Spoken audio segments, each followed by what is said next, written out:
welcome into the Sunday Journal. I'm your host, Matt Pittard. Thanks for being with us today. We get together each week to talk about issues facing Cape Cod, the islands, and all of southeastern Massachusetts. And a big show here for you. We'd like to welcome in for the first time here in studio of what we know will be many visits with us here on the Sunday Journal on our stations here and at CapeCod.com is the new president and CEO of Cape Arts and Entertainment, which is the umbrella organization of the Symphony, the Conservatory, and of course the organization that we hope is going to build a beautiful new performing arts center here on Cape Cod. We met Roland Valliere maybe 2 months ago, was it, Roland? Was it that long? Maybe even, I think it was. I think it was still summer.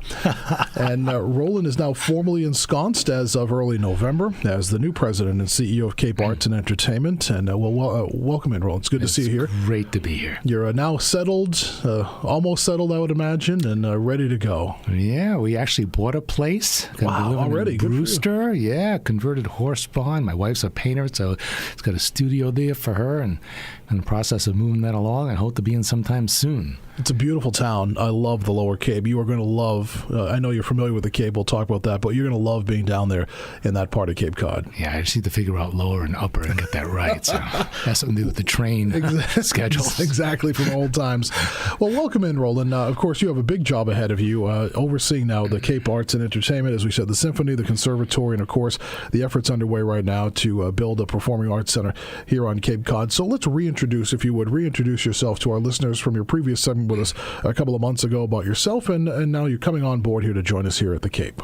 Well, sure, and I'd love to do that, and thank you for the opportunity to be here today. So from this twang, it's a dead giveaway that I'm from this neck of the woods. Grew up in Rhode Island. Rhode Island. Yeah, I went to college in the Boston area, and off I went in my management career, and managed a number of symphony orchestras, including the Kansas City Symphony and the Columbus, Ohio Symphony, most recently the Memphis, Tennessee Symphony. And this is a homecoming of sorts. I'm just so delighted to be here in such a beautiful, beautiful place with such great people. What is it that attracted you to look at this job? Jerome Carter, when Jerry was getting ready to retire, there was a nationwide search, obviously, for this, and you do, as you said, have some local ties. But what about this job specifically, this organization, the Conservatory, the Symphony, et cetera? What attracted you to it? I think, several things. Certainly the notion of participating in building a new performing arts center, which, tends to be a once in a century or several generation kind of thing. I've never seen the building of a facility through from beginning to end. I was in Kansas City at the beginning of the time when the Kaufman Center for the Performing Arts was being considered and then planned. So the notion in such a beautiful place as the Cape, in a way it's sort of remarkable that, to me, that, there isn't a world-class performing arts center here already, because when you look at other, wonderful places around the country or even the world, it's just such a natural. You feel the market here can sustain this type of facility that you're looking to build? Well, I think so. Mm-hmm. There's been some preliminary legwork done that seems to support that. It needs to be a facility that's for and of the Cape. In a way that's not just for the orchestra, although obviously the orchestra will be a primary beneficiary and a part of the facility, but also includes other activities that are appropriate for the Cape as well. I want to talk more in depth about that potential in just a little bit here. Let's go back and talk about the other two parts of the organization. We'll start with the Conservatory, as I'm sure you're familiar. A few years ago, those two organizations, which were very vibrant and very successful on their own, the Cape Conservatory and the Cape Symphony, got together and merged into one real, large, strong arts and cultural organization. I'm sure you've had a chance to talk with the folks who are involved in that. How do you see, what's your vision, specifically for that part of the organization as the Symphony and the Conservatory continue to move forward on similar tracks, but also some side roads as well? Yeah. So having been here a week, that's a whole lot. I'm asking you for the world. Right? It would be foolish of me to think that I've got a full-blown plan and all the answers. What I do know is that music education is a critical part of the fabric of life, and that programs in the schools are not what they once were. And so I think it's incumbent upon us as a performing arts organization and as educational institutions, as the Cape Symphony and Conservatory, to take an even more leading and active role in that. And so how exactly that manifests itself in terms of programs, first of all, many wonderful things are already being done. We have very strong leadership in both organizations, not just one organization, but both parts of the organizations. So I think the key is to look at what we're doing and see how we can build upon that towards even greater success. The conservatory side, Stephanie Weaver came on board a couple of years ago, a very talented musician herself, and has really seemed to grow that organization. So do you see that the conservatory can continue to have a growing role within the actual school community, to try to even get your impact and get your influence even more out into our school systems here on Cape Cod? I hope so, and I know that Stephanie hopes so as well. As I said, when the schools themselves don't have the resources that they once had, then I think we can play an active role in making that possible. I mean, everything requires funding, of course, and so that obviously is a critical part of the equation. But inspiration tends to generate, results, and I'm confident that can happen. I know when I talked to you before, we talked about your musical background as well. You have a musical background. Tell me about that. I do. I studied percussion with the legendary Vic Firth, who was the timpanist for many years of the Boston Symphony at the New England Conservatory. And then I was a fellow in musicology in the PhD program at Brandeis University after that, at the time that I got interested in orchestra management. And then, embarked upon a career first as manager of the New Hampshire Symphony, and so forth. So yes, my background is very much music, and that really is my passion. And so much so that I've got a overflowing iTunes music library of over 221,000 tracks of multiple music genres. So it's a very eclectic kind of taste that I've enjoyed music and of many kinds over the years. I think a lot of folks in the community, when they learned about you, they were happy to hear about your background. Jerry Carter did an amazing job with the symphony, with his business background, and I think folks saw you come in and they're saying, this is good. He's got a business background just like Jerry. He's got a music background, so you probably have a bit of an understanding of all sides of the business as you come into this. Yeah, very much so. And I find at the end of the day, it really is the passion for the music that drives the mission. And that's really what we're doing. If you sort of boil it down to its simplest element, what the symphony orchestra is and what the conservatory does is connect the music to people of all ages. It's an instrument in the broadest sense to do that. And what we need to do is adapt as the world is rapidly changing, and figure out ways to do that even more successfully. And I think there's a role for technology in that, either through distance learning or other ways to, in the concert hall, make the experience all the more compelling and accessible, but out of the concert hall also through master classes and lessons and all kinds of things you can do. And as we talk about the Performing Arts Center, I would hope that the use of technology as a way to sort of amplify, if you will, and broaden what we're doing will be a key part of what we do.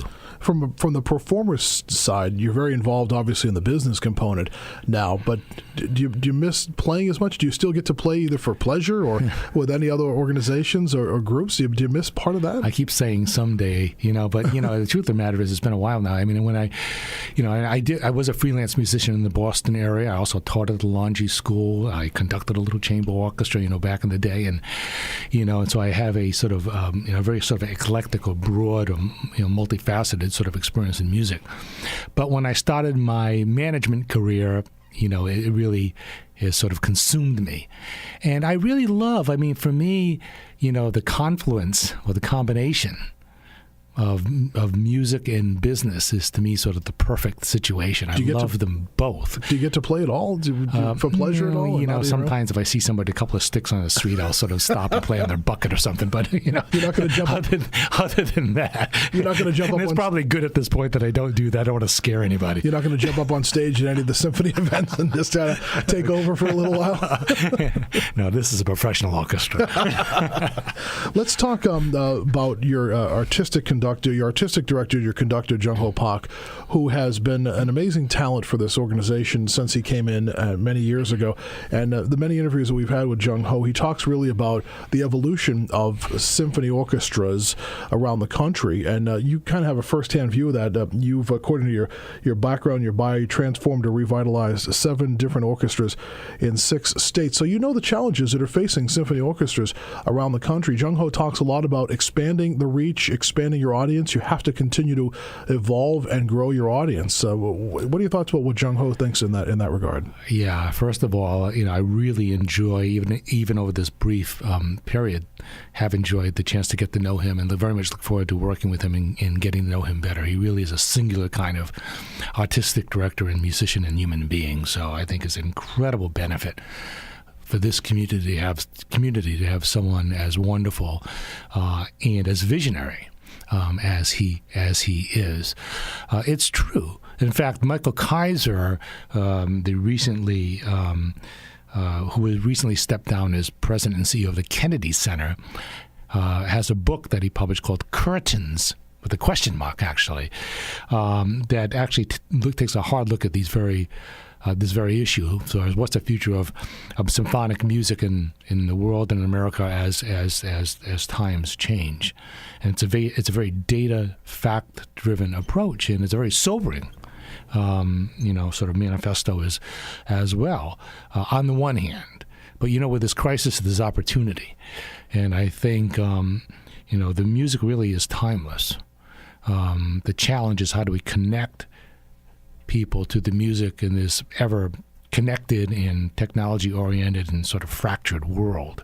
Has that technology, do you think, will that be a benefit to this format? Because now you can get it anywhere. You can have it on your phone. You can have it in your car. You can have the music at your fingertips at 24 hours a day. It's really, I'll give you a concrete example, which is sort of top of mind. The Berlin Philharmonic, arguably the greatest orchestra in the world, launched several years ago something called the Digital Concert Hall, which means you can subscribe to the Berlin Philharmonic virtually, and you can enjoy their concerts in real time through streaming them while they're happening, or on an on-demand basis when you want to enjoy them. So sort of an asynchronous and a synchronous kind of approach, depending what it is you want to do. And they've built this. They're very much on the leading edge of this. And, you enjoy and just like the Met Opera's broadcast, there are elements of those experiences digitally that actually are different, that you can't get live. The backstage tours, the interviews with the guest artists, and some of the background, seeing the rehearsals, while they're happening and preparing for the concerts and those sort of things. So the things you can do digitally that are different. But that said, I happen to have been in New York this week, and I went to Carnegie Hall, and lo and behold, the Berlin Philharmonic was playing an all-Beethoven concert. And while I enjoy the Digital Concert Hall and appreciate what it does, seeing the Berlin Philharmonic live at Carnegie Hall and the visceral nature of that experience while it's happening is a singular experience. You can't replicate that. No, really. They're just very different. So what they do, in my view, is complement each other, and that's the key, is to utilize technology in a complementary way that allows you to accomplish more than what you could have done otherwise. And that's really the key in terms of every breakthrough. And it's interesting because when that happens, it's not easy to see it at the time of the innovation. In other words, if you look at the early stages, at television, and when it was first when it first unfolded, the early days of television, what it really was most of those early programs on TV, Milton Berle, even Ed Sullivan in its early days, and so on and so forth, were basically radio broadcasts with somebody, and when television really began to take off was when the producers figured out how to embrace that technology to do what could not be done in radio. And so I think that's the key always. So as we look towards the future in the area of the performing arts and education, how do we utilize technology in a way that doesn't compete with what we do, but allows us actually to really achieve our mission even more effectively. Roland, we have a couple of moments left. Roland Valliere is my guest, the new CEO, President and CEO of Cape Arts and Entertainment. Let's finish up by having another discussion here, further in our discussion on the potential of this new performing arts center. So what do you think we'll see from you? What do you hope to accomplish kind of most immediately in this effort to get this done? Well, these things, you need to be very thoughtful about this, and I'm sure we will be. And, it's funny because I was reading about Symphony Hall. Henry Lee Higginson was the founder of the Boston Symphony. And back in the late 1890s, he had this notion of building a Symphony Hall. And he got some real pushback from the Boston community about could they really afford it. At that time, the Boston Symphony wasn't doing nearly as many concerts, obviously, as it is now. It wasn't a full-time orchestra. There was another hall, I think it was called the Music Hall, where the orchestra performed. It was a pretty good hall, and, these things were expensive, and could we sustain it? And those are all, obviously important questions to answer, but he had a vision. And the vision was what ultimately became Symphony Hall. Which is now, widely recognized as one of the greatest halls in the world. That's spectacular. So I think, which is a wonderful place to hear extraordinary music, just like Carnegie Hall is. I don't yet know. My sense is that what we really need is a kind of experiential center here on the Cape, where you go to experience the best of the performing arts, and which is a bastion for music education, and it connects with this community in a way that nothing else can. And that is a sense of pride here for those that come here, and is a magnet for people to come. It'll take some real thought and some careful planning, certainly some resources to make that happen. But timing is everything.